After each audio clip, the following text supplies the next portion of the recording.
Salut à tous, bienvenue dans Les Doigts dans la Prise. Vous savez, votre rendez-vous sur la voiture électrique, la voiture autonome et toutes les nouvelles mobilités. Bref, comme toujours, le seul podcast automobile au monde, vous dis-je, qui ne met pas de super sans-plomb dans ses cornflakes le matin. Ravi de vous retrouver après une trop longue pause, forcément. Je suis Cédric Ingrand. Et je suis Thomas Debois. Et oui, il est là. Malgré sa paternité, ça y est, il arrive à concilier une vie presque normale. C'est ça. Avec un bébé qui a l'air absolument charmant d'ailleurs et de bonne composition puisqu'il nous laisse enregistrer cet épisode en soirée. Au sommaire de cet épisode, des chiffres de vente de voitures électriques qui redistribuent les cartes, vous allez le voir. On fera d'ailleurs un petit tour du monde pour voir à quel point, alors en Europe, ça y est, l'électrique au sens large, il va falloir redéfinir ce qu'on entend par électrique d'ailleurs, dépasse désormais les ventes du diesel. Eh ouais, ça fait mal. Pendant que, alors vous allez voir, en Chine, ça fait même émerger des constructeurs dont vous n'avez jamais entendu parler. On ira également faire un tour aux Amériques, comme on dit avec notre camarade Martin Archambault en duplex de Montréal. On se parlera à grand froid et du prix des recharges publiques. Et là, c'est là qu'on verra qu'il n'y a pas que le froid qui pique. Comment ça va, Thomas ? Écoute, le temps d'allumer mon micro, ça va très bien. Tu vois, on perd les habitudes, forcément. Complètement, mais ça y est, je suis rouillé. Ça y est. Écoute, ça va très très bien. En effet, voilà, mon petit bout de chou nous laisse travailler tranquille pour l'instant. Écoute, croisons les doigts. C'est fort civil de sa part. Je trouve trouve déjà que cet enfant est de bonne composition. On savait que dans l'ensemble il y avait de qui tenir, mais voilà, c'est. Ça se confirme, ça se contrôle. Sa mère aussi n'y est pas pour rien. Mais quand je disais qu'il avait de qui tenir, je pensais aussi à sa maman, mon grand. Tu n'es pas seul au monde. Ta responsabilité est assez limitée dans cette histoire. Qui s'en occupe aussi. Sinon, si elle s'en va à moins de 15 mètres, tu vas voir que ça va être pareil. Bien. Du coup, ce qui est bien, c'est que en faisant un épisode, en gros, quand on se brûle, il y a une large actualité à couvrir. Alors là, très très large. On va commencer par le commencement. Ça y est, Tesla a mis sa menace à exécution en ouvrant ses superchargeurs aux possesseurs de voitures d'autres marques. Évidemment, moi je dis ça en tant que possesseur de Tesla, mais alors si vous allez dans les forums Tesla, c'était très partagé. On a vu des sondages, tout ça. Et vous êtes pour ou contre le fait que... Contre évidemment, c'était quand même une sorte d'avantage acquis qu'on achetait avec la voiture, qui était de dire non mais il y a d'ailleurs moi j'en croise beaucoup parce que quand tu te retrouves sur un superchargeur sur la route, tu papotes avec les gens qui sont à côté, c'est souvent intéressant. Parfois c'est des étrangers, enfin tu rencontres des gens, c'est assez charmant et tu t'aperçois qu'il y a des gens qui ont acheté une Tesla pas forcément pour le design, pour le machin, pour le prix, pour le truc, mais parce que ils étaient rassurés, parce qu'il y a le réseau du superchargeur, et ce que je peux comprendre, surtout pour des gens qui roulent beaucoup. Et alors là, tout à coup, ces gens-là, je leur dis, oui, non, à côté de toi, il va y avoir une Peugeot d'un côté, une Hyundai de l'autre, une Porsche Taycan, etc. Et tout le monde l'a pas bien pris. Alors, je pense pas au point d'aller rendre sa voiture, mais voilà. Mais c'est pas tant un côté genre qui sont ces gueux qui viennent sur mon chargeur. Non, c'est pas ça. C'est juste la peur de se dire ouais, mais alors attends, est-ce que tout à coup il y aura toujours de la place? Alors la façon dont Tesla décrit l'opération, c'est de dire que tout ça va lui permettre de faire rentrer de l'argent dans ses caisses et de continuer à stimuler la fabrication, la mise en place, etc. de nouveaux superchargeurs ou d'agrandir la capacité de superchargeurs existants. C'est un programme qu'ils ont lancé récemment, on en avait parlé il n'y a pas si longtemps. Mais à l'époque, c'était un peu virtuel. C'était oui, c'est vrai, ils vont faire un truc en Norvège. Ouais, très bien, bon, ça va. Sauf que voilà, où le programme pilote est-il actuellement déployé, nous dit la page de tesla.com/fr. Eh bien, c'est déployé en Norvège, aux Pays-Bas et en France. Nous avons la chance d'être dans les premiers pays à essayer le truc. Surtout, on se disait, mais attends, il faut savoir comment fonctionne un superchargeur. En fait, étant donné que ta voiture est connectée, toi, tu te gares, tu décroches le truc, tu le branches sur ta voiture, ça y est, ça charge. Il n'y a pas besoin de flasher, de rien, de déclencher, de sortir, rien. Et on se disait, oui, mais ça marche parce que c'est des Tesla. Et si c'est pas des Tesla, ça marche comment? Et ben en fait, non. Maintenant, n'importe quel possesseur de voiture électrique peut aller télécharger une application Tesla et rentrer ses détails de paiement et payer directement en renseignant le numéro de la borne sur lequel il est. Donc en fait, ça marche pas mal. Alors attention, ça marche pas partout. C'est quelque chose qu'ils ont mis en place sur toute une série de chargeurs, mais pas tous. Ouais. Et mais bon, moi j'ai vu des papiers partout de gens qui ont des voitures tierces et qui sont allés sont allés essayer, parce qu'il y en a pour qui c'est tu vois, c'est un côté, tu sais, c'est l'oasis au milieu du désert tout à coup. C'est-à-dire que tu sais que ça marche. Et puis en plus, ça fait un peu de concurrence aux autres réseaux, même si le prix que payent les possesseurs de voitures qui ne sont pas des Tesla est un peu plus cher que les autres. Je crois que c'est une 40aine de centimes le kilowattheure, mais ça recharge très vite, donc ça vaut quand même le coup. Ils peuvent lisser aussi un peu ça s'ils prennent un abonnement. Ah oui, c'est vrai, il y a une formule d'abonnement. Ouais. Pour 12 euros, je crois, un truc comme ça. Ouais. Et du coup, tu as un tarif un peu plus préférentiel, on va dire, que ce gros tarif. Tout à fait. Et je voyais un spécialiste du marketing qui disait, probablement avec raison, que en plus ça avait un côté très intéressant pour Tesla, parce que ça permettait de faire rentrer des gens dans son écosystème. Genre, oui, viens, prends mon application. On est bien là, tu vois, tu es bien là, tu es bien traité. Tiens, oh regarde, il y a une promotion où tu ne veux pas changer de voiture. Parce qu'évidemment, je sais pas s'ils remplissent, je devrais aller le voir dans l'appli, mais il faudrait que je télécharge une appli incognito sur un smartphone qui est pas le mien, enfin c'est un petit degré de complication, mais voir s'ils renseignent par exemple le modèle de voiture qu'ils ont, c'est vrai que c'est intéressant.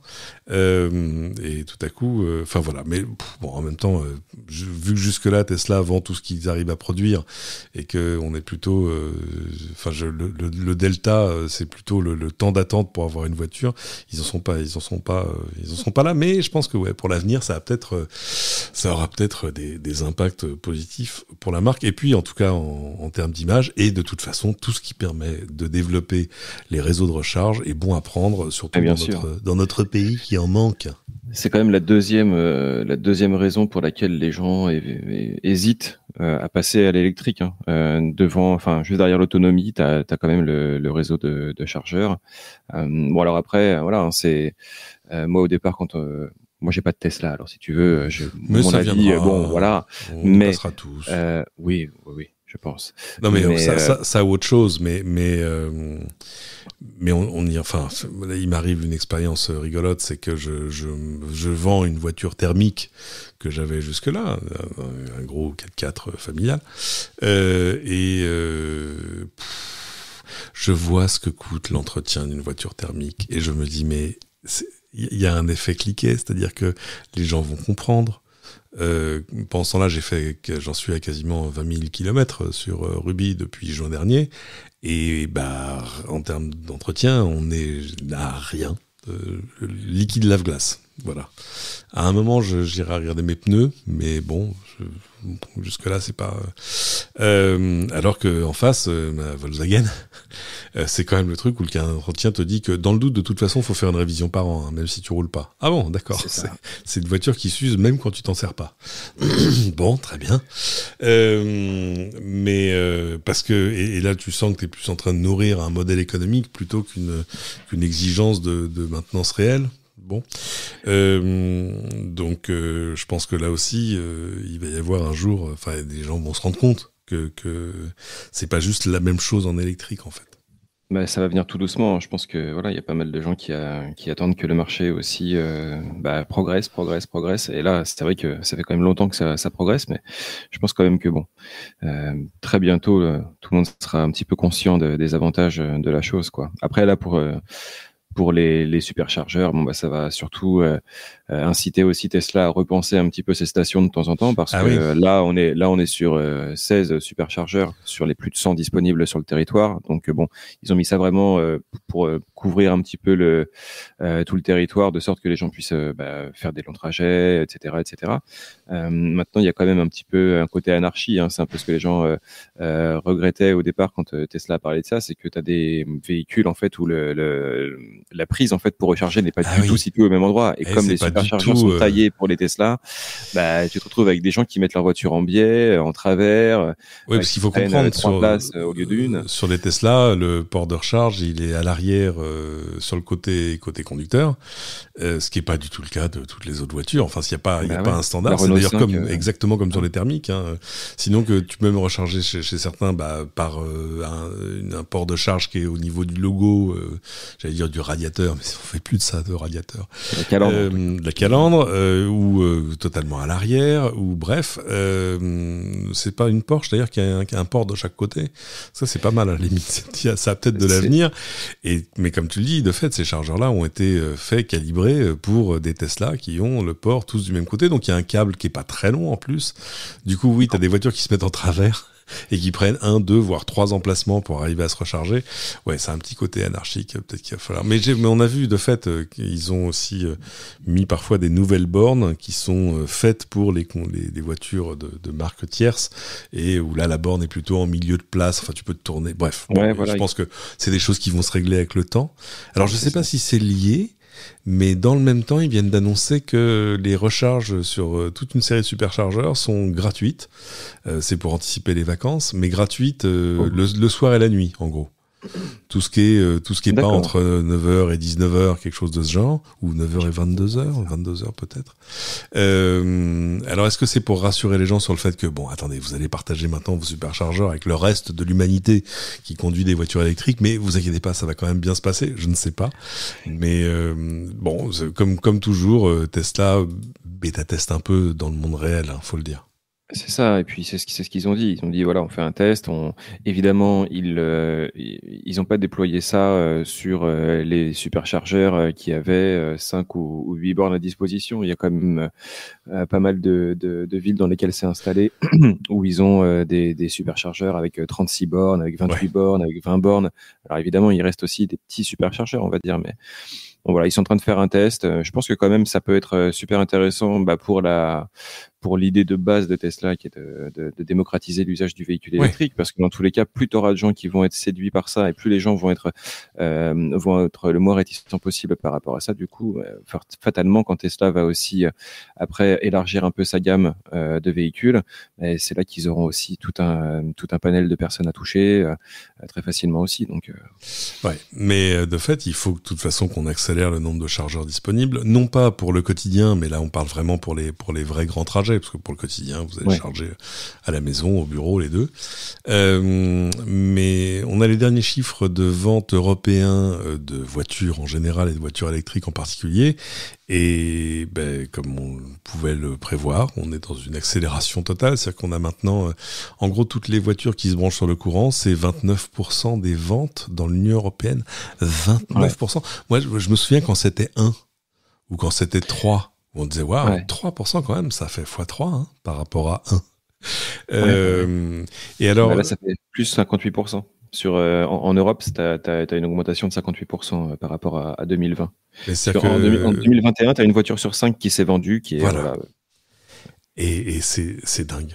Sur 2021, les plugins, oui c'est ça, c'est 19-20%, 58% de plus, avec des pays qui ont fait plus 90%, ça c'est la Norvège, plus 64% aux Pays-Bas, 61% en Suède, 57% au Danemark. Est-ce que j'ai les chiffres pour même la en France? En France, 1 sur 6. T'as 25 000 Tesla Model 3 sur 160... Non, attends, qu'est-ce que je dis? T'as 25 000 électriques sur 160 000 véhicules. Non, mais ça paraît c'est pas beaucoup, 160 000 véhicules. Non, ça c'est les Tesla. Ah, c'est décembre. Attention, on ne parle là que des chiffres de décembre. Oui, voilà, c'était ça. Voilà. Oui. Non, sinon c'est pas suffisant, monsieur. Non, sinon c'est pas sérieux. Ça ne veut rien dire. Mais alors, il faut voir ce qu'on compte dedans. Dedans, on compte évidemment les électriques, on compte les hybrides plug-in. Est-ce qu'on compte les hybrides tout court? Non, je pense pas. On compte vraiment que les choses qui se branchent sur le courant. Non, c'est dingue. C'est dingue. Alors évidemment, du coup, tout ça a dépassé le diesel. Mais enfin, il était temps. parce que et là aussi, moi, je me pose quand même pas mal de questions. Moi, qui suis donc en train de revendre non, pas vieille thermique parce qu'elle a 2 ans et demi, mais qui par bonheur est une essence et pas un diesel. Je tombais sur des gens qui disaient ah ouais non, j'aurais peut-être plutôt acheter le même modèle en diesel. Ah bon, mais vous habitez où? Bah, le Valois-Perret. Mais si vous avez un diesel, monsieur, dans 1 an et demi, vous pourrez plus le conduire à Paris et dans toutes les zones ZFE, etc. Enfin, l'essentiel des zones, en gros, zéro émission. Et quand je dis Paris, d'ailleurs, les Parisiens le savent, mais c'est pas que Paris, c'est Paris et tout ce qui est couvert, tout l'intérieur de la 86. Donc c'est quand même une bonne partie de l'Île-de-France. Et je suis tombé sur des gens qui ne le savaient pas. Et qui n'étaient juste pas au courant, genre, ah bon? Ah, donc faut vraiment que je prenne une essence. Ah, bah écoutez, je savais pas. Et je pense qu'ils sont pas seuls dans ce cas-là. Alors que pourtant, on suppose quand même que des gens qui sont dans une démarche d'achat font un peu, tu vois, se posent les bonnes questions. Ils sont pas seuls dans ce cas-là. Je pense qu'il y a plein de gens qui sont des possesseurs de voitures diesel qui n'en ont pas la moindre idée. Eux, ils se disent, bah, j'ai mis une vignette critère sur mon pare-brise, donc c'est bon, j'ai fait le job. Alors que non, chérie, t'as pas fait le job. C'est-à-dire que ton avenir à moyen terme reste un peu en suspens. D'ailleurs, j'ai vu qu'on a repoussé justement la date limite de... Attends, mais c'était cet été, en fait. Ben oui. Mais oui, non, pardon, c'est pas 2023, c'est 2022. Moi, j'ai vendu ma 206 diesel il y a quelques mois de ça. Et pour corroborer un peu ce que tu disais, c'est vrai que j'ai réussi à la vendre, alors que c'est des gens qui habitent du coup en Île-de-France. Et j'en ai eu 1 ou 2 quand même, j'en ai eu 2 qui m'ont dit ah mais non, en fait non, c'est diesel. Et eux, ils se sont renseignés, tu vois. Quand même. Bah oui. Oui, non, pardon, c'est pas du tout 2023, ça c'est autre chose, 2023. Non, 2022, ça a été repoussé de 6 mois à la fin de l'année. Peut-être pour éviter un nouvel effet gilet jaune avant les élections. Mais c'est ça, en 2024, plus aucun diesel ne pourra circuler dans la ZFE de la métropole du Grand Paris, avec l'interdiction de toutes les vignettes critères 2. Et moi qui vis en grande banlieue dans les Yvelines, je remontais ma rue la dernière fois et je regardais les vignettes critères. Et t'as quand même encore un bon paquet de vignettes critères, ne serait-ce que 3. Il y en a encore pas mal. Ça, c'est celles qui pourront plus à la fin, donc à la fin de cette année maintenant, mais qui pourront même plus du tout aller dans la métropole du Grand Paris à la fin d'ici à 2024. Ça, c'est tous les diesels, même ceux qui sont critères 2. Et là, on a beau dire, écoutez, c'est simple, vous avez qu'à acheter une voiture électrique. Oui, non, mais ça, c'est un peu facile à dire parce que le marché de l'automobile chez nous, je crois que 4 ventes sur 5, c'est de l'occasion. Bah ouais. Or, c'est super, maintenant on a plein de choix en termes de véhicules électriques, d'hybrides qui se branchent, de ce que tu veux, mais tout ça suffit pas encore à alimenter un marché de l'occasion qui fait 4 fois le marché du neuf. Je regardais du coup, alors c'est vrai que c'est intéressant parce que pendant longtemps les électriques se sont très mal vendus en occasion. Tu regardes, il y a des Zoé, il y a surtout plein de voitures dont tu comprends qu'elles doivent sortir de location longue durée ou de choses comme ça. Mais des BMW i3, des Zoé, il y en avait plein. Mais là encore, ça va pas suffire. C'est-à-dire, ça va pas suffire à fournir des voitures que tu vas pouvoir acheter pour 10 à 15 000 euros, tu vois, de manière raisonnable, ce qui est un peu le panier moyen dans l'occasion, quoi. Donc je pense qu'on va avoir un problème parce qu'on n'est pas encore au moment où les courbes se croisent entre le prix de l'électrique et le prix du thermique, en gros sur des véhicules équivalents. On y est presque, hein. On est vraiment pas loin. Hein, on s'en approche doucement. Même plus vite que doucement, mais on n'y est pas encore. Et encore une fois, tout ça ne concerne que le neuf. Il faut donc que le neuf arrive après à ruisseler, tu vois, vers le monde de l'occasion. Et là, on n'y est pas du tout. Donc je pense qu'il va y avoir un petit... je sais pas, j'ai peur qu'il y ait une espèce quand même de passage à vide à un moment. Je sais pas, on en reparlera peut-être dans un prochain numéro parce que du coup des associations comme Aver, etc., qui représentent tous les intérêts de véhicules électriques, on appelle aux candidats à la présidentielle en disant attendez, il va falloir s'entendre sur tout ce qui va permettre de continuer à booster l'électrification de nos voitures, et ça c'est quand même pas gagné. Alors pendant ce temps-là, on débat aussi de ce qu'est une voiture électriques. On a déjà eu ce débat dans ce podcast. On a les électriques, 100%, qui n'ont qu'un moteur électrique et qui se branchent sur le courant pour recharger leur batterie, ça, il n'y a pas de débat. À l'autre bout du spectre, il y a les hybrides, celles par qui l'électrification est arrivée, mais qui ne se branchent pas sur une prise. Bon, c'est moins bien. Et puis alors, entre deux, on a les plug-in hybrides, enfin les hybrides rechargeables, et on a toujours ce débat en disant, bah oui, mais super, regarde, c'est une hybride rechargeable, ça veut dire qu'elle peut n'émettre quasiment rien au quotidien. Oui, mais ça, c'est à condition de la recharger, parce que sinon, ça reste une voiture à essence. Et du coup, il se pourrait qu'elles perdent en gros leur principal avantage, qui est un avantage à la fois fiscal, à l'achat, etc. En gros, on fait une cote mal taillée sur l'estimation de leur rejet polluant, mais qui est basée sur des calculs assez cléments. Enfin, en gros, on imagine que les gens les rechargent de manière régulière, ce qui n'a pas l'air d'être complètement le cas. C'est ce qu'indiquait le patron de l'Association européenne des fabricants automobiles, qui disait à Reuters que voilà, ils vont commencer pour calculer ce que sont ces rejets, à s'inspirer des usages réels qu'ils vont trouver au travers d'études, et qui tout à coup devraient refléter plus fidèlement l'usage effectif que les gens font de ces voitures, et du coup ferait grimper leur note de CO2, j'ai envie de dire, et leur note d'émission en tout genre, hein, pas que le CO2, ce qui pourrait avoir des effets sur l'argent qu'on vous donne pour l'acheter, sur certaines des taxes, etc., etc. Donc peut-être que l'hybride rechargeable finalement va sortir un peu du comment dire, on va arriver à faire la part des choses entre ce qui est électrique et ce qui est électrifiable. Voilà, sans perdre de vue quand même l'objectif, hein, parce que bon, nous on avait déjà abordé une fois ce sujet-là quand on avait parlé surtout des véhicules utilitaires, hein, qui eux en fait, alors là c'est il y a presque pas d'utilisation en fait du côté électrique de l'hybride, mais voilà, garder quand même en tête que le but du jeu c'est d'éviter les émissions, et donc du coup ça va forcément accélérer aussi, ou participer en tout cas du fait d'accélérer l'avènement du véhicule tout électrique, on va dire.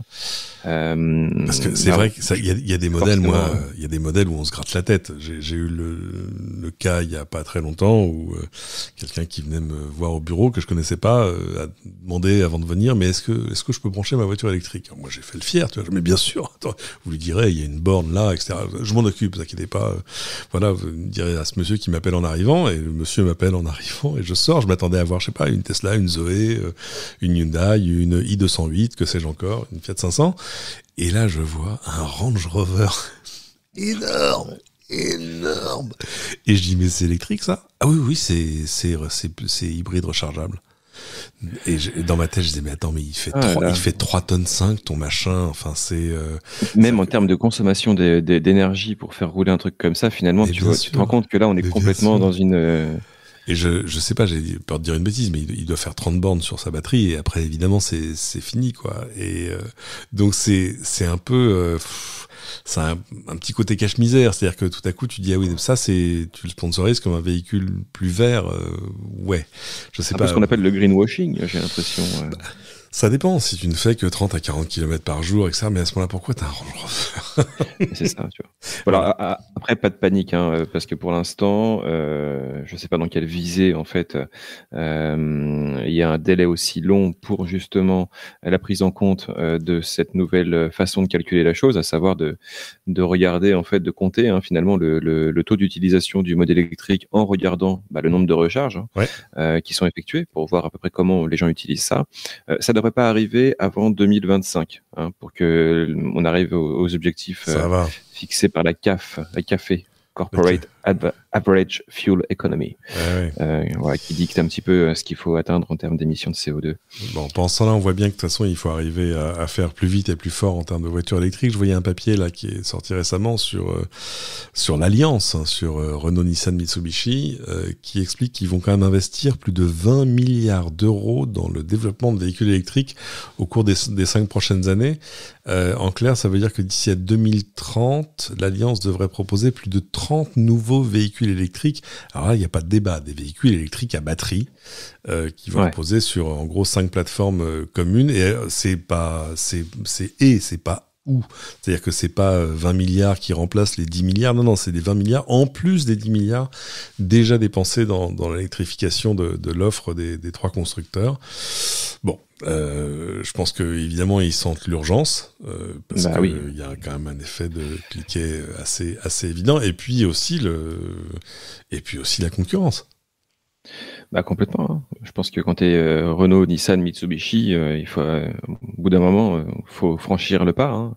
Alors évidemment, ils font pas ça du jour au lendemain, mais ils sont bien obligés quand même. Maintenant que le marché s'est polarisé et il n'y a plus aucun doute sur la polarisation du marché, ils sont bien obligés de rentrer dedans quand même. Donc sinon, ça va être catastrophique pour eux, je pense. Hein.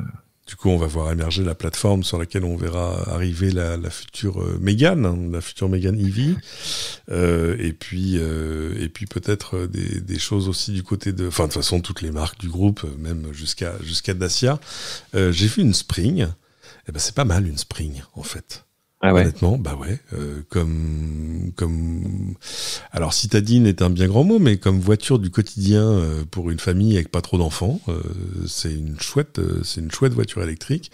Et alors avec les aides et le reste, c'est vrai que c'est une voiture qui en plus va vraiment pas te coûter cher. Donc c'est une vraie bonne nouvelle. On n'est pas encore sur la voiture électrique, tu vois, à 10 000 balles en concession, ouais. mais bon. Tu commences à 17 000, ça va, c'est abordable. Surtout maintenant, si en plus on peut espérer à un moment donné pouvoir utiliser le réseau Tesla, tout d'un coup ça devient quand même. Tu vois, là c'est un cas d'usage typique. Hein. C'est un cas d'usage typique. Si tu veux que le marché justement des véhicules neufs puisse ruisseler vers l'occasion, la démarche de Tesla, c'est clair que ça va dans ce sens-là finalement. Il y a pas que l'aspect de la disponibilité des bornes, il y a aussi le coût de la recharge et puis peut-être la lisibilité du coût de la recharge. On en parlera tout à l'heure avec Martin Archambault. Alors c'est amusant parce que j'essayais de comparer un peu les chiffres de vente de voitures électriques dans le monde. Et je suis retombé sur l'un de mes pays favoris, le Japon. Et c'est vrai qu'on oublie, mais le Japon, c'est quand même un truc dans une situation très particulière.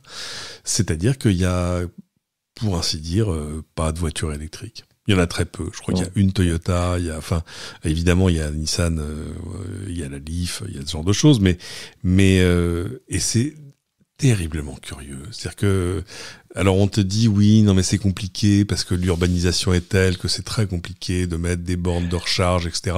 Oui, enfin ces voitures elles sont bien garées quelque part la nuit. Hein, je veux dire c'est pas. Bien sûr, et puis c'est surtout il y a quand même une volonté aussi de Toyota, le PDG de Toyota. Qui fait un peu peur aussi en disant que ça va être des millions d'emplois qui vont disparaître si on passe au tout électrique. Il avait chiffré ça à 5,5 millions. Il devrait travailler chez Stellantis. Oui, parce que c'est exactement le même message qui est porté par Stellantis. Oh non, mais ça va nuire aux emplois. Attendez, vous avez eu combien de décennies pour vous préparer au truc et pour voir que ça venait. Enfin, mais il est même pas tout seul. Les patrons de Honda, de Yamaha, Isuzu, ils sont tous à peu près sur la même ligne.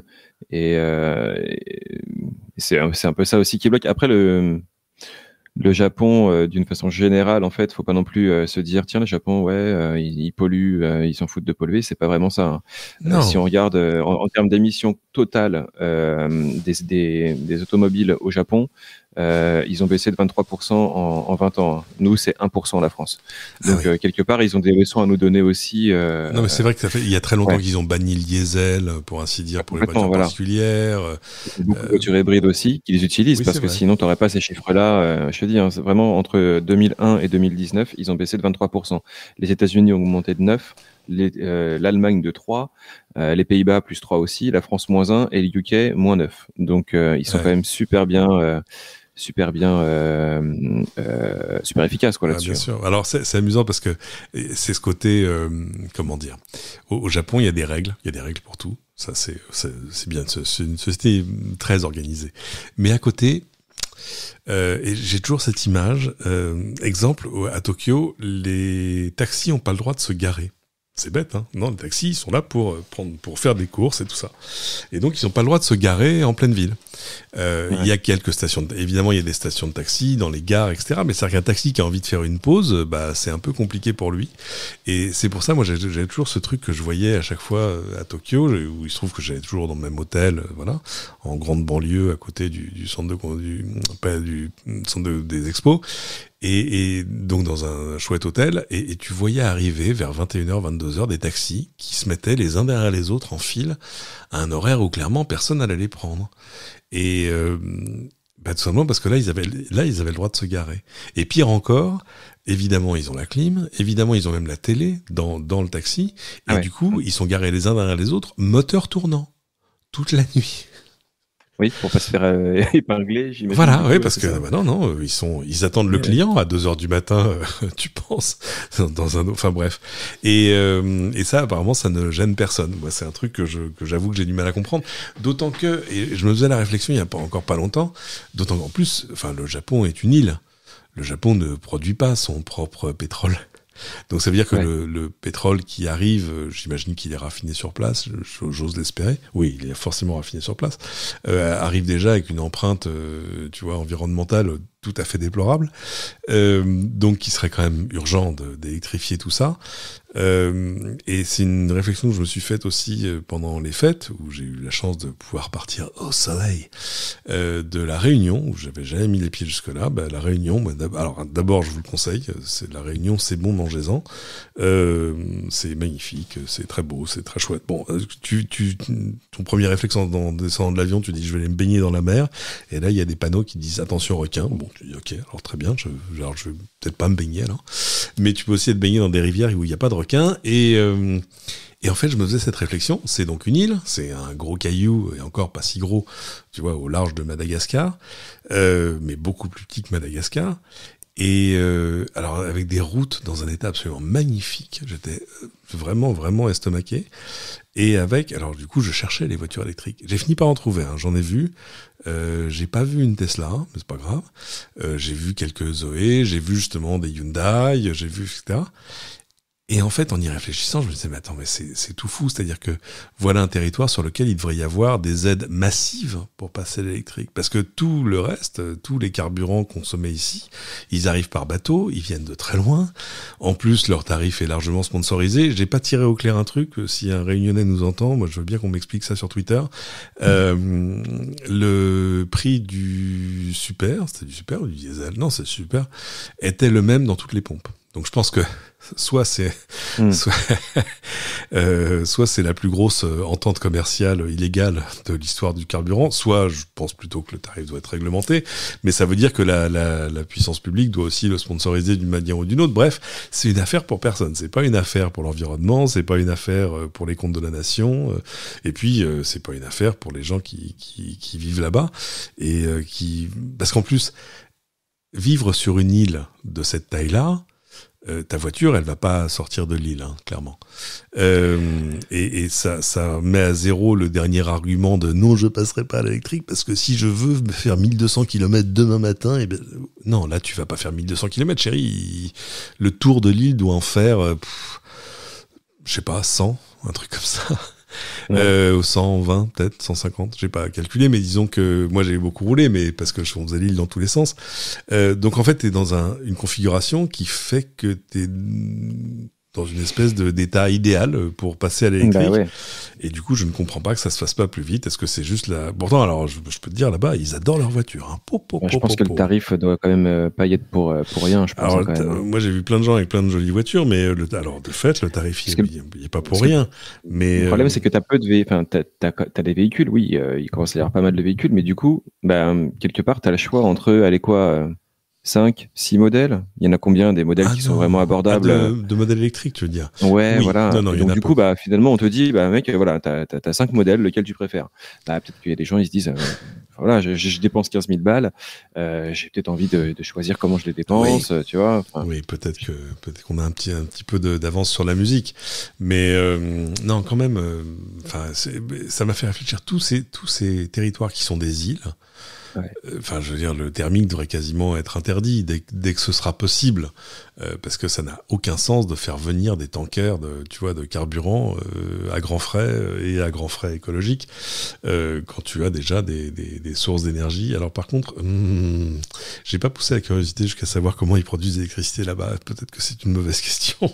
Ah si, c'est mais bien sûr, c'est la canne à sucre et tout ça. Ils font, enfin, mais ça doit pas suffire. Bon, je vais aller me documenter ou je vais me faire corriger par des réunionnais sur Twitter et ce sera bien fait pour moi. J'avais qu'à bûcher mon sujet avant. On se parlait du Japon. Je voulais aller voir ce qu'étaient les ventes dans l'autre gros marché qui est la Chine. Et alors là, c'est totalement ébouriffant. C'est CNBC qui a publié le top 15 des ventes de voitures électriques, oui, uniquement électriques, en Chine. Et alors là, le plus frappant, c'est que on le dit, oui, en Chine, il y a entre 100 et 200 constructeurs de voitures électriques. Et ben ils sont là. C'est-à-dire que, par exemple, la voiture électrique la plus vendue en Chine, c'est la Hongguang Mini de SAIC GM Wuling, qui est une joint venture entre le General Motors et SAIC. Elle est très jolie, hein, la Hongguang Mini, mais c'est une petite voiture. Derrière, il y a la Chin alors je sais pas si on dit BYD, BYD ou BID. Ouais, je sais pas non plus. Pour la petite histoire d'ailleurs, j'ai devant moi aussi je suis allé acheter des masques FFP2 pour le boulot et ben j'ai des masques BYD. C'est très chic. Si je pouvais avoir des masques Tesla, ce serait sympa. Derrière modèle Y et modèle 3, d'ailleurs ça a besoin de voir que la modèle Y se vend plus que la modèle 3 en Chine. Et encore deux autres modèles de BYD, la Han et la Song. J'ai l'impression que ce ne sont que des noms d'ethnie en Chine.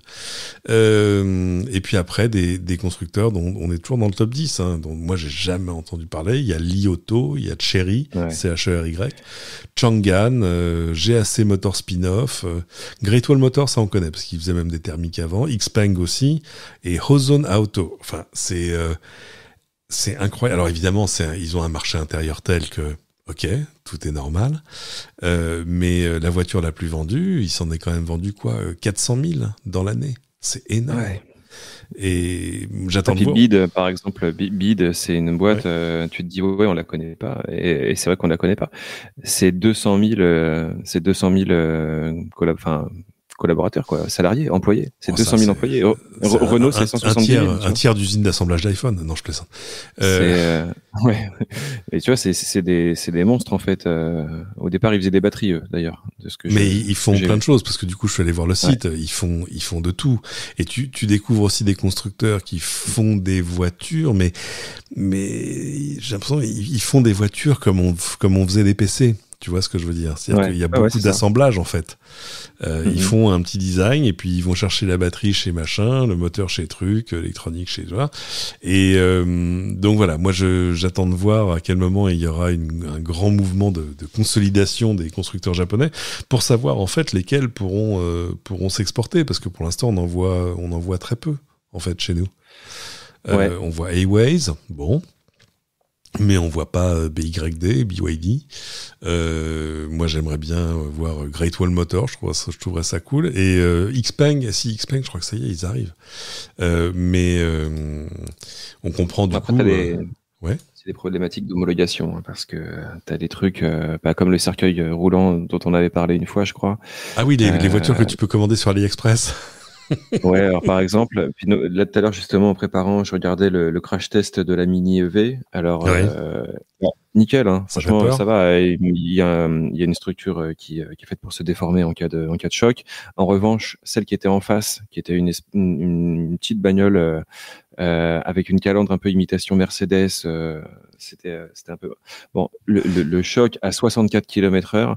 Faut vraiment voir le test de la Mini EV. Tu tapes ça, c'est un truc en chinois, et la voiture, elle ressort mais complètement. Enfin, elle est pliée, quoi. Et le mec qui est dedans, il est mort 3 fois. Enfin, ah oui, non, mais donc c'est celle-là, c'est celle qui se vend le plus. Hein. C'est la Wuling Hongguang Mini EV. C'est la voiture la plus vendue. Oui, qui ressemble à une petite. Mais celle-ci, on est bien sorti. C'est elle qui l'a cartonné, en fait. Elle ouais. Elle, ça va. Mais c'est celle d'en face. Pour te dire qu'en fait, en gros, il y a plein de voitures qui ont beaucoup de succès là-bas. Ouais. En revanche, je sais pas s'ils sont aussi regardants sur les normes avant de parler d'export. Enfin voilà, je pense que déjà ils ont pas mal de contraintes qui pourraient leur tomber dessus. Mais par contre, non, la Mini EV, nickel. Franchement, elle a très très bien pris le truc. Le crash test est très très bien. Elle me fait penser à l'ancienne Nissan Cube, mais en plus petit, bien évidemment. Enfin, ce côté très très carré, très un peu Honda EV d'ailleurs, en fait. Ouais. Elle est jolie comme tout. Moi, ça me plaît beaucoup. Elle est vendue combien? Sécurité pousse le prix de la voiture électrique à 5 600 €. Ah oui. Bon alors attention, vous pouvez pas l'acheter à ce prix-là. Quoique ça se tente, hein, vu que ça y est, on peut commander des voitures électriques sur AliExpress. Faudrait que je remette la main sur ce thread d'un garçon qui l'avait fait parce qu'il avait voulu acheter une voiture qui ressemblait à un roadster sportif. Enfin voilà, ça faisait envie, et puis à un prix qui faisait envie aussi. Et de fait, ça y est, il a vu un jour le conteneur arriver devant chez lui avec une espèce d'énorme caisse en bois, mais dans la dimension, il mettait un peu la puce à l'oreille. Et il a ouvert, et à l'intérieur, il y avait une espèce de tricycle, en gros, quoi. Enfin, on aurait dit en beaucoup plus moche les premières Citroën C0, mais surtout faites avec les pieds à l'intérieur, enfin câblées à la main. Bref, c'était pas du tout la voiture qu'il avait commandée. Et toute son histoire après, pendant des mois, a consisté à essayer de se faire rembourser, à essayer de foutre la honte au constructeur, à négocier, à tout ça. Enfin bref. Non, allez pas commander des voitures sur AliExpress. Bien, il est temps de traverser l'Atlantique par satellite, en duplex. Nous sommes donc rejoints par mon ami Martin Archambault. Bonjour Martin. Bonjour messieurs, comment ça va? Ça va fort bien, mais j'ai peur de te poser une question rituelle. Quel temps fait-il à Montréal? Écoute, la question tombe à point. Nous venons de sortir d'une période de 2 semaines où il a fait quelque chose comme moins 30 degrés Celsius presque tous les jours. Là. Ça montait un petit peu plus chaud. Là. À moins 21, moins 22, on était au chaud. Puis ça descendait aux alentours de moins 30 la nuit. Donc, les gens qui ne sont pas habitués à ces températures-là et de l'impact que ça a sur leur véhicule, plusieurs sont restés surpris de l'impact sur l'autonomie des véhicules. Ouais. Ah oui, ça, il y a un côté pédagogique, on apprend très très vite la première fois qu'on tombe sur le grand froid. Si d'ailleurs tout ça vous intéresse dans le détail, vous pouvez aller rechercher une émission de l'année dernière où Martin nous expliquait déjà tous les impacts du froid sur le véhicule électrique. Alors c'est intéressant parce que dans l'actualité récente, moi j'ai vu un truc que j'ai lu mais dont j'ai pas fait d'expérience, c'est que les Tesla dont on parlait encore tout à l'heure, certaines ont un souci du côté de leur pompe à chaleur. On explique en 2 mots. Sur les modèles récents de chez Tesla, il y a un chauffage qui est plus une simple résistance, parce que les chauffages à résistance, ça consomme énormément d'électricité, c'est pas d'une grande efficacité, mais il y a donc des pompes à chaleur, ce qui est formidable, sauf qu'apparemment, et c'est peut-être une question de matériel ou de logiciel, on va tirer ça au clair, ça poserait problème justement dans des situations, pas juste de froid comme on en a chez nous, mais de grand froid comme il y en a chez toi. Effectivement, et je dois dire que on a beaucoup, j'imagine comme chez vous, de respect pour la marque Tesla et puis la voiture est très prisée, meilleur vendeur, louangé par tous les côtés. Mais malheureusement, le problème de pompe à chaleur vécu actuellement, il faut dire que ça touche particulièrement les dernières moutures des véhicules qui possèdent cette dite pompe à chaleur. Évidemment, les modèles précédents qui ne l'avaient pas peuvent forcément pas avoir de problème, mais c'est probablement dû à l'utilisation un peu plus intensive avec les froids plus grands qui arrivent.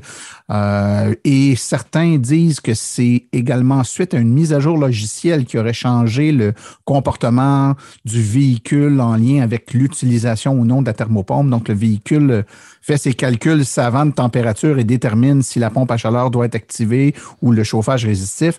Quoi qu'il en soit, sur une période de temps relativement courte, une proportion assez élevée des propriétaires de Tesla Model 3 et Model Y pourvus de cette dite pompe à chaleur ont vu leur système de chauffage tomber à plat dans un bien mauvais moment. Comme je disais en début d'émission, il fait très froid. On a eu des périodes de grand froid, donc les gens se ramassent aucun système de chauffage dans un véhicule à moins 25, moins 30 degrés. État de panique. Et étant donné que c'est essentiellement des nouveaux véhicules, donc les nouveaux qui ont la pompe à chaleur, ce sont tous de nouveaux acquéreurs de véhicules électriques, peu habitués à des voitures électriques qui se sont, dans certains cas, dit grandement déçus de la voiture électrique qui ne résiste pas au froid, quand pourtant c'est uniquement, probablement, un problème au niveau d'une pièce qui est changée sous garantie, il faut le dire. Hein, les premiers, ça a été changé assez rapidement, mais le nombre de véhicules vendus ici étant tellement grand, on vit également un problème d'approvisionnement, ce qui fait que les gens ramènent leur véhicule chez Tesla pour changer la pompe à chaleur et on leur dit, ça ira pas avant 2 semaines, 3 semaines, 4 semaines. Oh là là. Ah donc c'est pas juste un problème logiciel. Non, c'est pas juste un problème logiciel. Il y a donc des pièces mécaniques là, dans la pompe à chaleur qu'il faut changer. Par contre, le problème aurait été accentué ou aggravé par une mise à jour logicielle qui accélère, probablement par une utilisation plus accrue de la pompe à chaleur, accélère la défaillance. Et suite à cette mise à jour qui a été poussée, plusieurs personnes qui avaient utilisé le véhicule et la pompe à chaleur sans problème ont eu le problème qui est survenu là, dans les 24 à 48 heures suivant la mise à jour logicielle. Mais on a vu en fait que ça a dû... Vas-y Thomas, vas-y. Ouais, je disais apparemment en fait de ce que j'ai vu, il y avait des gens qui en effet ont eu ce problème-là et le service center leur avait dit qu'il fallait remplacer le compresseur de l'air conditionné et puis l'octovalve. Je sais pas exactement, je suis pas très technique sur la Tesla, mais apparemment t'as pas fait chauffagiste comme étude. Ouais, voilà, tu vois, ouais. Voilà. Donc, voilà. Et il disait quand même que ça pouvait coûter jusqu'à $5,000 canadiens, donc $4,000 US. Mais c'est des voitures qui sont toutes sous garantie, donc c'est un... Voilà, quand c'est pris en charge par la garantie, bien sûr. Ah oui, non, ça pique sûr, un peu. Mais bon. La garantie sera honorée. Alors, c'est intéressant parce qu'on voit que ça mobilise. C'est pas une question de garantie comme... plutôt une question d'approvisionnement de pièces actuellement. Donc, c'est ça qui est le problème. Hein? Ça a beau être changé sous garantie, puis on a la certitude que Tesla va nous remettre le véhicule fonctionnel en bout de piste, mais 2-3 semaines sans véhicule ou garder le véhicule sans chauffage à moins 25, c'est impossible ici. Là. On peut pas vivre comme ça. Malheureusement, trop souvent, Tesla fournit également par manque de disponibilité parce que là, le service center est complètement débordé de véhicules sans chauffage. Et là, ils sont à court de véhicules de courtoisie, donc c'est des véhicules de location qui ne sont pas électriques la plupart du temps. Donc, les gens sont insultés d'avoir payé un fort prix pour un véhicule électrique et se ramasser avec un véhicule très ordinaire à essence. Ça, c'est pas jojo comme situation. Alors, c'est intéressant parce que, même vu de très loin, je peux te garantir que la situation mobilise beaucoup chez Tesla. Et moi, je le vois, étant propriétaire d'une Model 3. J'ai vu des mises à jour successives dont le seul... à chaque fois, tu as une petite description de mise à jour pour te dire c'est quoi, qu'est-ce qu'il y a de nouveau, qu'est-ce qui change. Et il y en a eu plusieurs où c'était juste modification du comportement du véhicule par grand froid ou amélioration du système de chauffage. Enfin, je pense qu'ils ont essayé plusieurs choses. Et on a vu d'ailleurs des messages de chez eux disant oui, ne vous inquiétez pas, on est sur le coup. Donc t'as raison, hein, il y a une composante matérielle, mais je pense qu'il y a aussi une composante logicielle assez forte, peut-être pour arriver à revenir sur des choses qui ont mis les véhicules en difficulté. Bref, on en apprend tous les jours. Mais tu le savais que tu vivais dans un pays aux conditions extrêmes. Ça, je veux dire, on a payé pour savoir. Ouais. Oui, mais je dois dire que depuis la nuit des temps au Québec, à tout de moins, le système de chauffage d'un véhicule, c'est un élément, je dirais, à la limite de survie ici. Donc, c'est quelque chose qui n'est pas négligeable. C'est le seul pays que je connais où même sur des voitures thermiques, tu branches ta voiture sur le courant le soir pour avoir, il y a un truc que tu peux mettre dans ta voiture pour garder le moteur au chaud pour éviter qu'il gèle. Pour chauffer le bloc moteur, oui. Pour chauffer le bloc moteur la nuit pour pouvoir redémarrer le lendemain matin. Tout prend comme en mélasse. C'est ça, voilà, pour éviter l'explosion de ton carter d'huile, enfin des choses qui forcément font un petit peu peur vu d'ici. Mais encore une fois, ça fait partie de ces pays qui ne te veulent pas que du bien. Autre chose totalement, on parlait de Tesla, mais il n'y a pas que Tesla qui se vend bien chez toi. Chez vous, Hyundai aussi fait très fort.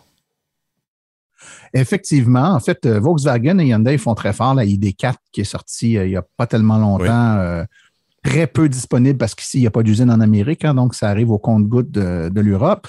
Mais chez Hyundai, on livre un peu mieux. Donc, la disponibilité des véhicules, la réservation pour les 2022 se sont fait très rapidement. Les véhicules ont tous été distribués très rapidement et déjà, on prend les commandes pour les modèles 2023. Wow. Donc, à dire si ça va vite. C'est un modèle qui était très attendu pour plusieurs raisons. Moi, je dirais particulièrement, ils poursuivent le monde de la voiture électrique depuis près d'une dizaine d'années.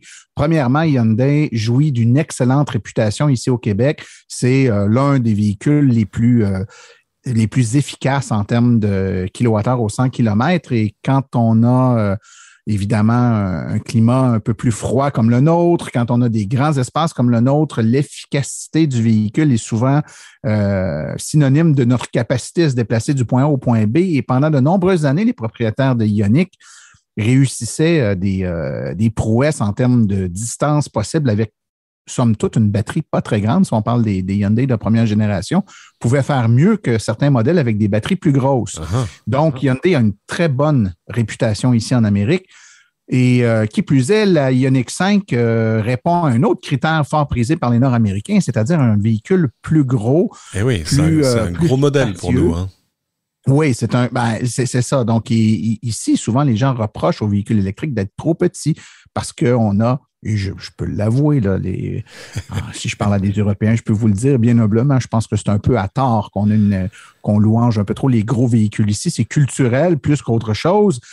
Donc, les véhicules qu'on a actuellement sont très corrects en ce qui me concerne, mais disons que le Nord-Américain moyen considère que les véhicules électriques sont encore généralement petits et l'arrivée de cette Ioniq 5 un peu plus massive avec de l'espace, plus spacieuse et, disons-le, étant la première voiture abordable, accessible avec cette infrastructure à 800 volts, recharge à 800 volts, qu'on connaît sur les Porsche Taycan, mais qu'on n'avait pas sur des modèles un peu plus accessibles, rend ce véhicule-là hyper alléchant parce qu'on voit là le premier, avec la EV6 qui s'en vient dans les prochaines semaines ici en Amérique, les premiers jalons là, d'une révolution de véhicules à 800 volts qui va permettre des recharges rapides à plus de 200 kW sans trop de problèmes.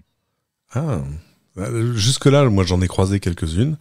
Bon, ça m'intriguait pas plus que ça. Elle est jolie, hein, je la trouve assez réussie. Mais là, tu es en train de stimuler ma curiosité. Je pense que je vais demander alors en essayer une, parce que de fait, il y a ce côté crossover, on va dire, parce que c'est un crossover qu'un SUV. Mais j'avais pas toutes les infos sur la recharge et je la trouve assez réussie, surtout de l'arrière finalement. Autre chose, et là, je pense qu'il n'y a pas que le grand froid qui pique. On va parler d'argent. Tu as la chance d'être dans un pays où il y a des infrastructures publiques de recharge et des infrastructures dont les prix vont évoluer. Et là, on va voir que c'est pas toujours facile de savoir combien tu vas payer la recharge de ton auto. Tout à fait. C'était déjà pas facile. Juste pour expliquer à vos auditeurs qu'ici, au Québec, à tout le moins, premier fait particulier, c'est-à-dire que c'est une société d'État, Hydro-Québec, qui est la compagnie, l'unique compagnie qui a le droit de produire, transporter et distribuer de l'électricité aux Québécois. C'est elle qui a pris un peu le devant. Non pas qu'elle a l'exclusivité, mais elle a plus les moyens, c'est plus dans son core business, je dirais, d'installer des infrastructures de recharge. Donc, ici, actuellement, 90-95% de l'infrastructure de recharge est publique et appartient à Hydro-Québec, donc à l'ensemble des Québécois, finalement. Et donc, ça a permis un déploiement massif, rapide des infrastructures de recharge. On déploie à vitesse grand V. Au moment où on se parle pour la province de Québec, c'est plus de 650 bornes de recharge rapide actuellement qui sont déployées. 200 nouvelles seront installées cette année. Et en termes de bornes de recharge niveau 2, publiques, accessibles dans les lieux publics, là, on est tout près de 4000 bornes de recharge au moment où on se parle. Donc, ça va très vite. Donc, les Québécois sont fiers, sont contents. Par contre, une petite ombre au tableau, c'est qu'à la fois, Hydro-Québec est probablement le meilleur allié, le meilleur ami de l'électromobiliste québécois parce qu'elle installe beaucoup de bornes, mais elle est à la fois un ennemi dans le sens où l'électricité coûte très peu cher ici au Québec. On parle de quoi? 10 sous canadiens le kilowattheure. Je crois que c'était 6. Ah, ouais. Oui, il y a différents paliers en fonction de la consommation. Donc, en bas d'un certain nombre de kilowattheures, c'est un prix plus bas qu'on appelle le tarif patrimonial qui date du temps de la construction des grands ouvrages, des grands barrages ici dans les années 60-70.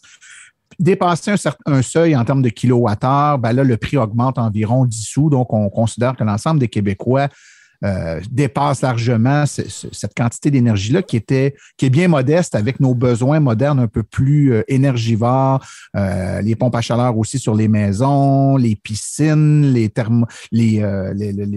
chauffages de la piscine, parce qu'ici, il fait froid, donc si on a une piscine extérieure, on doit chauffer l'eau de la piscine pour pouvoir se baigner plus que 2 semaines par année. Les systèmes de chauffage des maisons qui sont toutes électriques, les voitures électriques qui arrivent, on consomme beaucoup d'énergie. Bref, on est souvent dans le tarif. Vous en produisez énormément aussi, parce qu'évidemment, vous avez la chance d'avoir tous ces... On en produit, on en exporte. Ouais, d'avoir toutes ces centrales hydroélectriques. Donc, tout ça pour dire que oui, c'est à 99% de l'énergie renouvelable ici. Donc, ça laisse très peu de place aux énergies plus polluantes, thermiques principalement.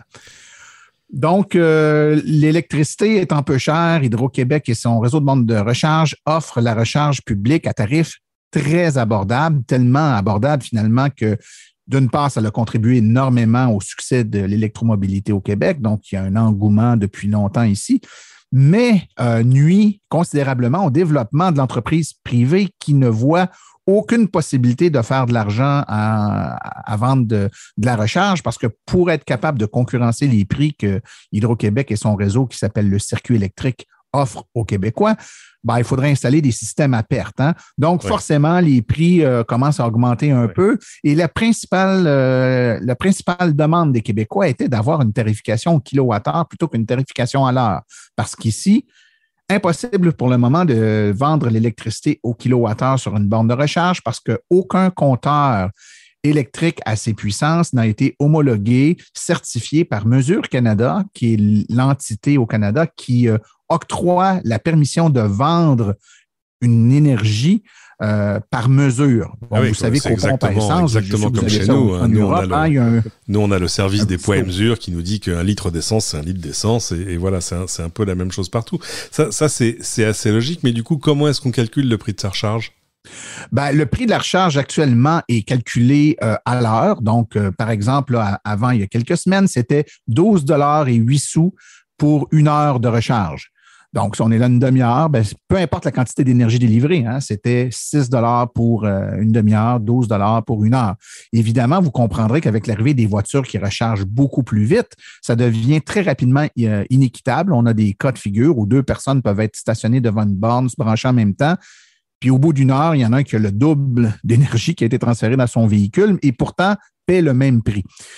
Étant dans l'impossibilité de combattre cette iniquité en appliquant une tarification au kilowattheure, usant de stratégie, la Société d'État a décidé de tarifer par palier. Donc, ce n'est pas une tarification au kilowattheure, mais c'est une tarification par palier. Donc, si vous êtes entre 50 et 60 kWh, c'est un prix qui va être appliqué. Si vous êtes entre 60 et 70, ça va être un peu plus cher. Entre 70 et 80, un peu plus cher, et ainsi de suite. Et le tout en temps réel. Donc, si vous êtes, par exemple, 4 minutes entre 70 et 80, mais vous allez être facturé uniquement pour le 4 minutes, vous allez avoir été à cette plage de prix-là. Il faut donc essayer de faire un calcul mathématique complexe pour évaluer le prix de sa recharge. Je vous répondrais que c'est un peu comme notre consommation à la maison. Hein. C'est difficile d'évaluer comment ça va nous coûter en bout de piste parce que c'est difficile d'évaluer combien on va consommer dans le mois à l'avance. C'est un peu impossible également d'évaluer comment notre véhicule va se comporter à la borne.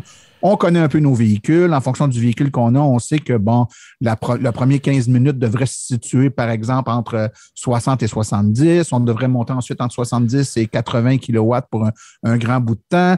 Puis, rendu à 60% de charge à peu près, ça va baisser graduellement jusqu'à à peu près 40 kilowatts. On est capable de l'approximer, mais ça reste que c'est un peu plus difficile que c'était pour l'estimer. Mais au final, le consommateur va payer pour une quantité d'énergie qu'il a consommée beaucoup plus réaliste que ce que c'était dans le passé. Donc, évidemment, les voitures rapides sont un peu moins...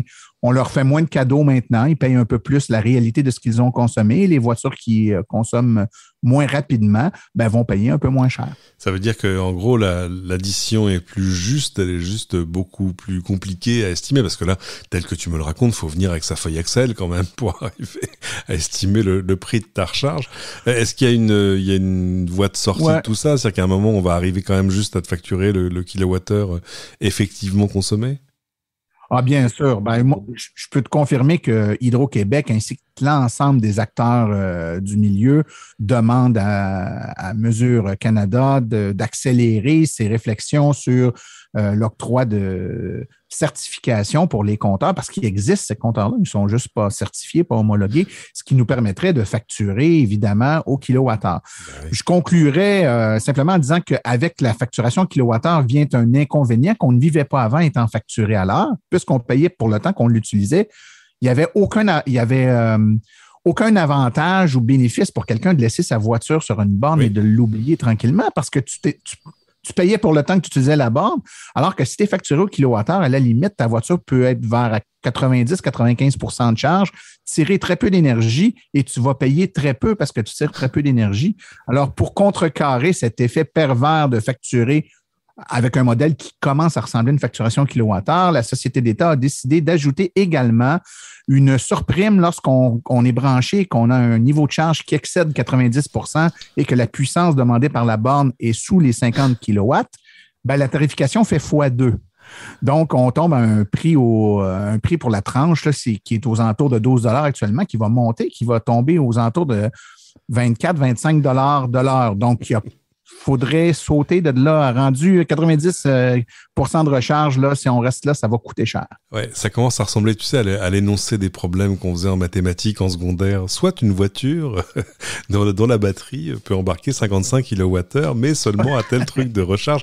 Sachant que le prix peut doubler quand vous êtes au-delà de 90%, combien de temps faudra-t-il pour que Martin ait dépensé 52 $? Pour éviter ces calculs fort savants, évidemment, lorsqu'on termine notre recharge et qu'on remet le pistolet en place, on reçoit dans les secondes qui suivent un petit courriel là, ou un texto qui nous confirme notre facturation.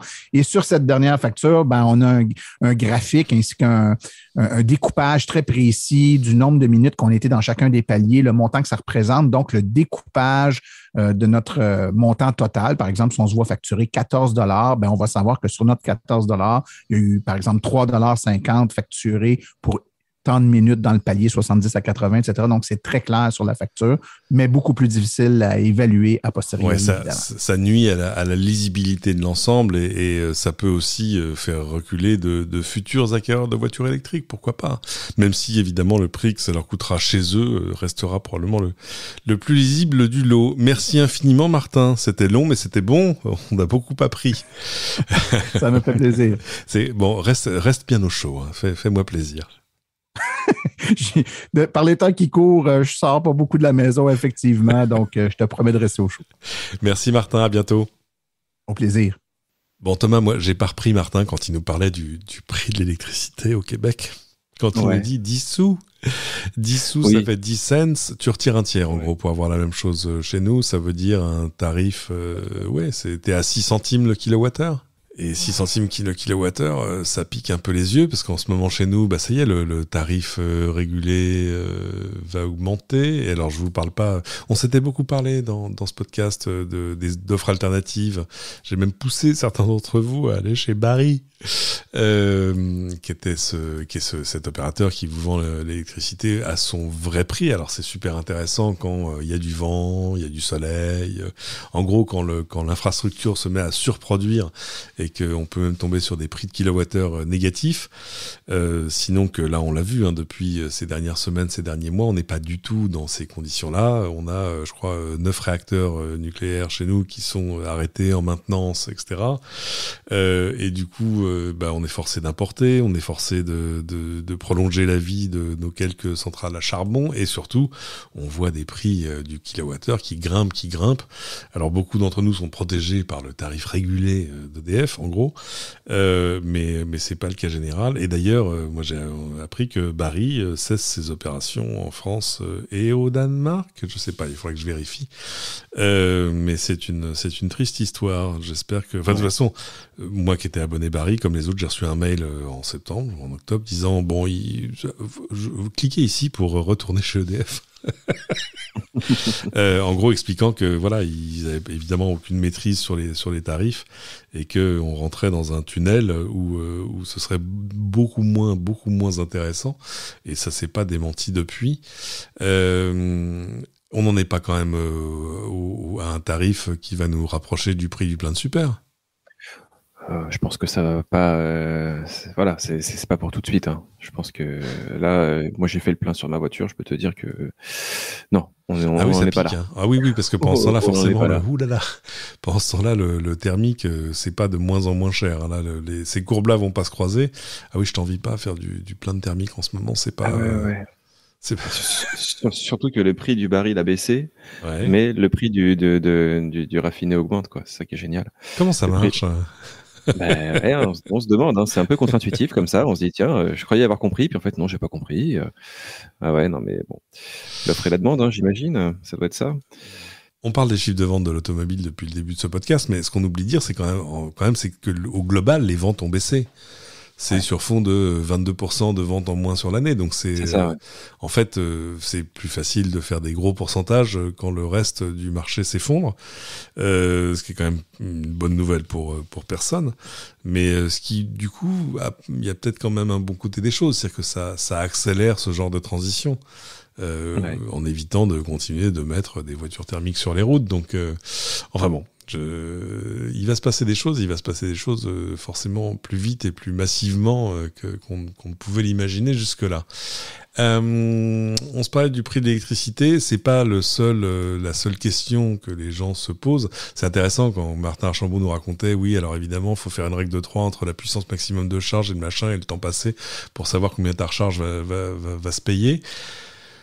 On sait que réformer les consciences est un truc qui prend toujours du temps. Moi, je voyais une étude récente conduite par l'IFOP pour OVO Énergie qui a voulu, j'ouvre les guillemets, prendre le pouls des Français vis-à-vis de la transition vers des mobilités alternatives. Une façon polie de dire, vous voulez une voiture électrique ou pas ? Alors, il y a une majorité de Français, 66%, qui pensent que les voitures à moteur thermique vont disparaître d'ici 20 ans. Je pense qu'ils sont même encore loin de la réalité. Mais pourtant, 79% disent y être attachés, enfin en avoir une image positive, contre seulement 56% de la population pour la voiture électrique. Alors là, tu te dis, ah bon, mais qu'est-ce qui bloque ? Déjà, je suis satisfait quand même qu'on soit au-dessus de la moitié. Pour être, voilà, je veux dire, faut... Ouais, ça n'aura pris 20 ans.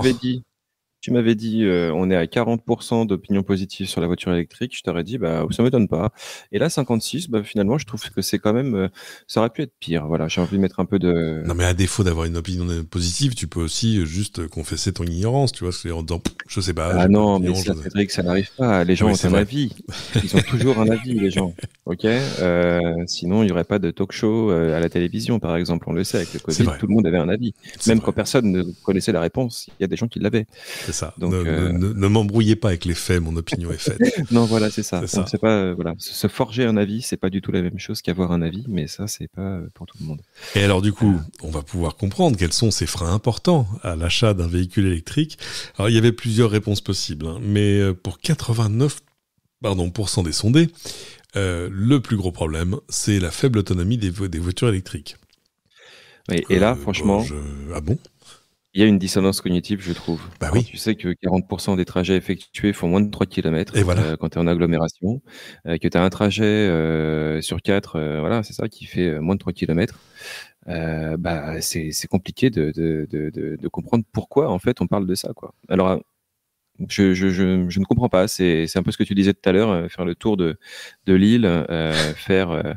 Voilà, si je veux aller prendre mes frites à Bruxelles, je veux pouvoir le faire. Je comprends très bien, c'est cool. Mais tu peux. Mais tu peux en plus. Tu peux. Tu feras juste un arrêt. Tu sais, avant, comme quand on disait, il faut s'arrêter toutes les 2 heures. Bah là, c'est pareil. Deuxième, mais on est quand même à 87%. Le coût d'achat et de fonctionnement de la voiture électrique par rapport à un véhicule thermique. Là aussi. Pareil. Alors, il y a le coût d'achat. Là, on confond dans la même question le coût d'achat et le fonctionnement. Bon, sur le coût d'achat, il n'y a pas de débat. Il n'y a aucun débat. Par contre, sur le coût de fonctionnement, enfin sur le coût au kilomètre, etc., non, il n'y a pas de raison de s'en plaindre. 87% aussi, le manque de bornes de recharge électrique sur le territoire. Oui, okay. Bah ça, voilà. Hein. Ok.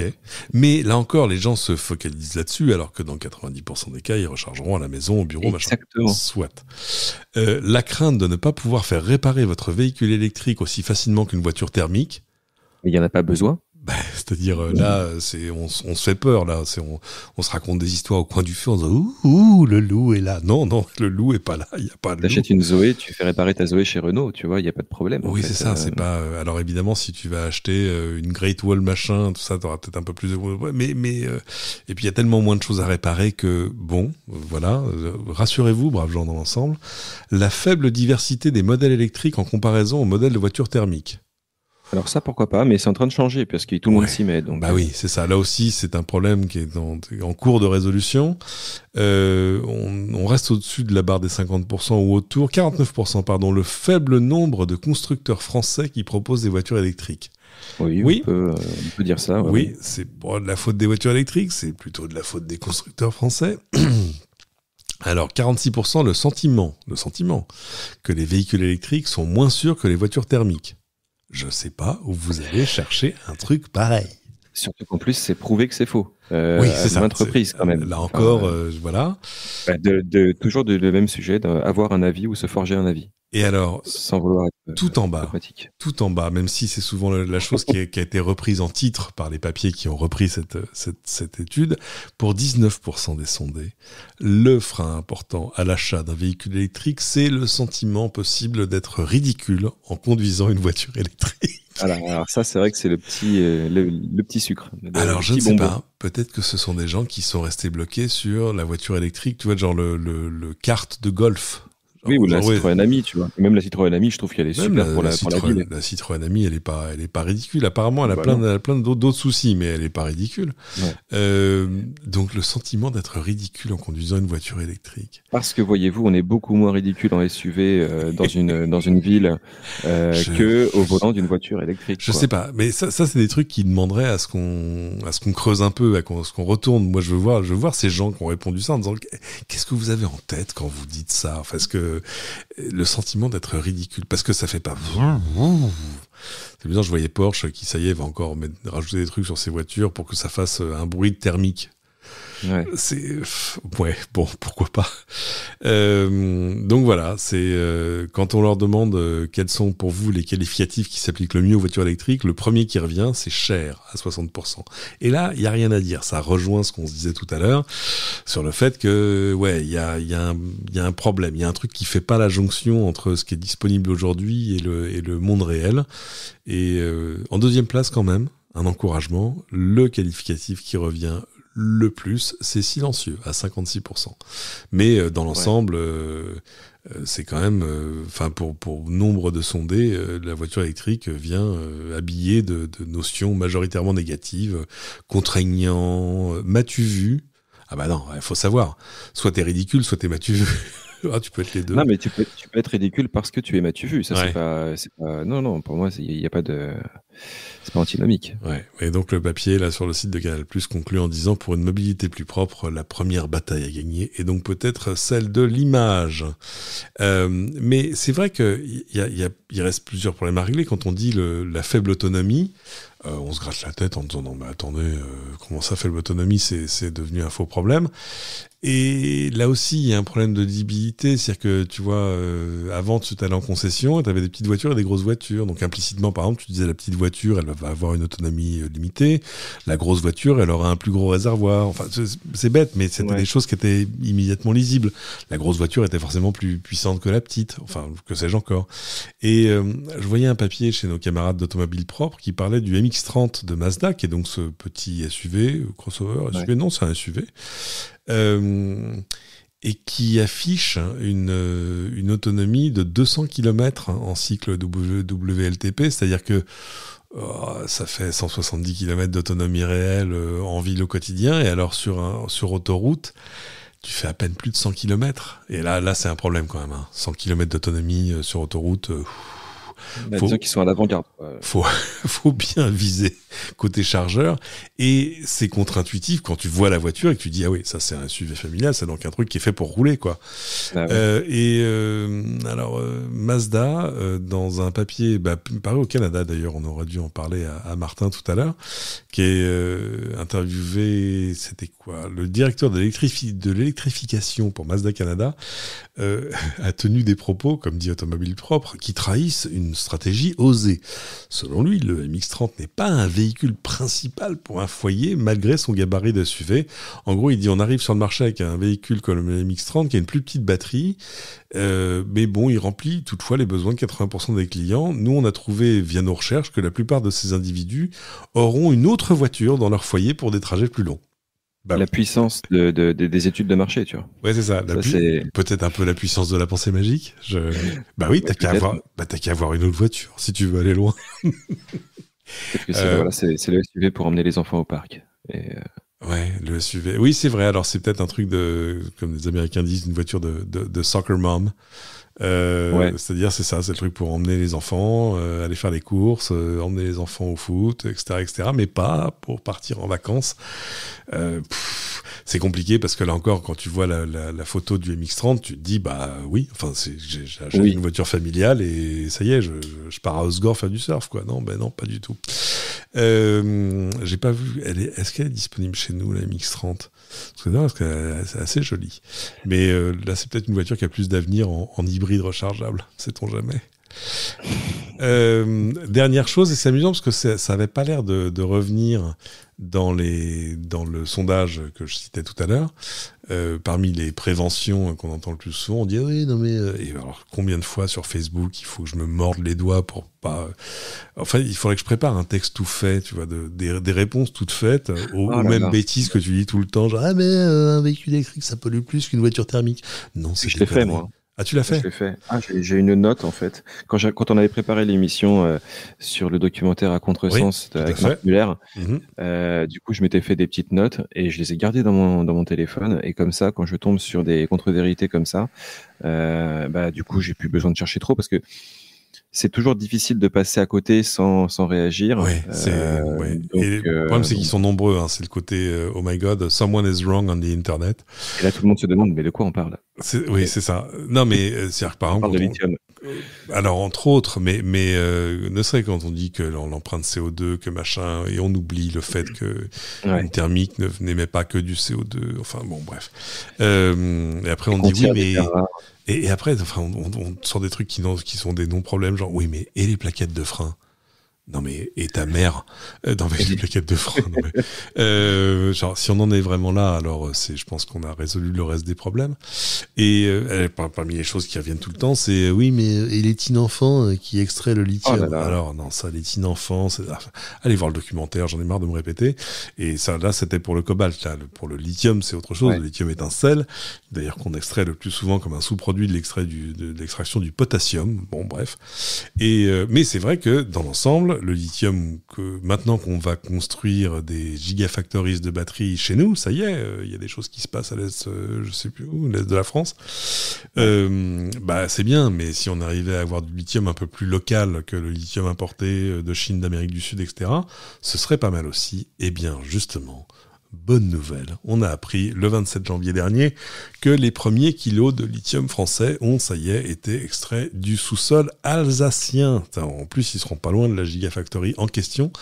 Les premiers kilos, alors c'est pas grand-chose, hein, donc de carbonate de lithium, c'est une toute petite quantité, mais c'est intéressant parce que on le disait, il y a du lithium partout, c'est l'un des éléments les plus courants dans la nature.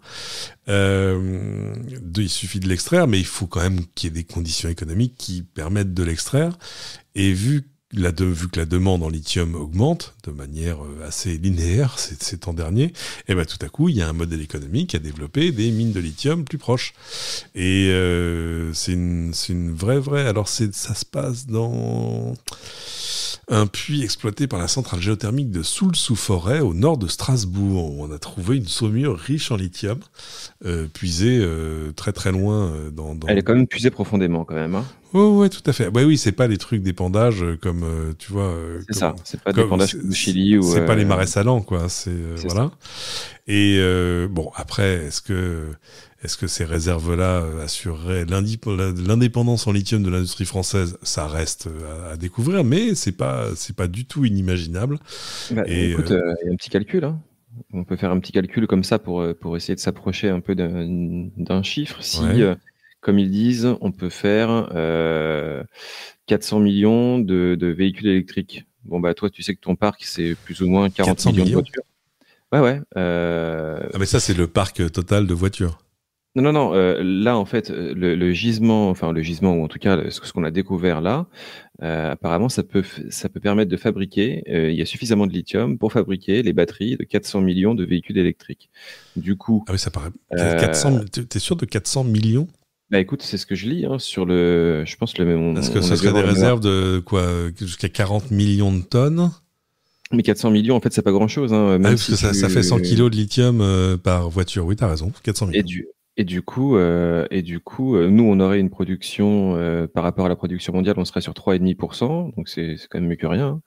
Et du coup, si on a un parc automobile à 38 millions en 2021 de véhicules, bah tu divises par 10, quoi. Donc ça te fait quand même 10 fois le parc automobile français. D'autant que dans le même papier, on dit que dans le même temps, d'autres ressources en lithium ont été détectées en Nouvelle-Aquitaine, dans le Massif central, en Portugal, en Serbie et en Allemagne. Donc le renouvellement de 10 parcs électriques français, bah du coup tu te dis si la voiture elle a 10 ans d'espérance de vie et encore si elle est bien faite, ça sera plus que ça, bah t'es sur 100 et quelques années. Donc oui, en termes de parc automobile, a priori on est dans ces eaux-là, quoi. Bah, c'est une indépendance sur le long terme quand même. Bah, c'est plutôt une bonne nouvelle. C'est donc ainsi que va se terminer cette émission. Merci Thomas d'être revenu malgré tes obligations paternelles. Merci à toi, merci à vous. Avant de se quitter, je voulais remercier 5 personnes. On l'a dit dans un épisode récent, Tesla a arrêté de faire des parrainages, le truc où on s'échangeait des liens, où celui qui achetait une voiture gagnait des kilomètres de recharge gratuite en même temps que son parrain, qu'il avait, je sais pas, supposément mis sur le droit chemin. Mais je voulais quand même remercier les 5 derniers qui avaient utilisé mon lien de parrainage à moi, Olivier, Christophe, Serge, Fred, je connais, et puis Michel. Grâce à vous, il me reste encore quelques kilomètres à parcourir avant de me mettre à payer des recharges. C'est fort urbain de votre part. J'espère que, je sais pas, je vous ai au moins un peu aidé. C'est donc ainsi que se termine cette émission. Merci à tous de l'avoir suivi. Évidemment, émission à retrouver sur votre application de podcast favorite, au travers de laquelle d'ailleurs on aimerait bien un petit 5 étoiles, un petit commentaire d'ailleurs, surtout si vous êtes sur Apple Podcast, ça nous aiderait pas mal. Enfin, en tout cas, ça aiderait d'autres que vous à découvrir ce podcast. Et puis, évidemment, on vous rappelle que ce podcast est gratuit, que vous en aurez donc toujours pour votre argent. Voilà, Les Doigts dans la Prise est une production de Streamstown, enregistrée dans les sublimes studios de Heavyweight à Paris. Merci Thomas, à la prochaine. Et merci Cédric, à bientôt. Salut à tous.